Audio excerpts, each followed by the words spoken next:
గోవిందనామ స్మరణతో మారుమోగాల్సిన తిరుమలగిరులు నిరసనలు నినాదాలతో హోరెత్తిపోతున్నాయి. శ్రీవారి ఆలయం ముందే స్వామీజీల బైఠాయింపులు ఆందోళనలతో కలకలం రేగింది. బీసీవై పార్టీ అధ్యక్షుడు రామచంద్ర యాదవ్ స్వామీజీలతో కలిసి ఏకంగా తిరుమలలోనే ధర్నా చేశారు. నిబంధనలు ఉల్లంఘించి శ్రీవారి ఆలయం ముందే ఆందోళన చేయడం కలకలం రేపింది. అలిపిరిలోని శ్రీవారి పాదాల చెంత ముంతాజ్ హోటల్, మరికొన్ని హోటల్స్ కు స్థలాలు కేటాయించడాన్ని నిరసిస్తూ రామచంద్ర యాదవ్ స్వామీజీలు కలిసి నిరసనకు దిగారు. మొదట అలిపిరిలో ధర్నా కార్యక్రమం చేపట్టారు. ముంతాజ్ హోటల్ కు భూములు కేటాయించేందుకు తీసుకొచ్చిన జీవో నెంబర్ 24ను రద్దు చేయాలని వాళ్లు డిమాండ్ చేశారు.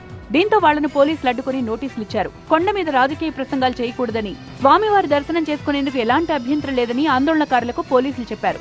దీంతో స్వామివారి దర్శనం చేసుకుని తిరిగి వచ్చేస్తామని పోలీసులకు చెప్పారు బీసీవై పార్టీ నేతలు, స్వామీజీలు. తర్వాత పాదయాత్రగా తిరుమలకు వెళ్లిన ఆందోళనకారుల బృందం అన్నదాన సత్రంలో భోంచేసి అక్కడి నుంచి నేరుగా శ్రీవారి ఆలయం ఎదుటకు చేరుకుని అక్కడ బైఠాయించారు. నినాదాలతో హోరెత్తించారు. దీంతో శ్రీవారి భక్తులు ఒక్కసారిగా ఆందోళన చెందారు.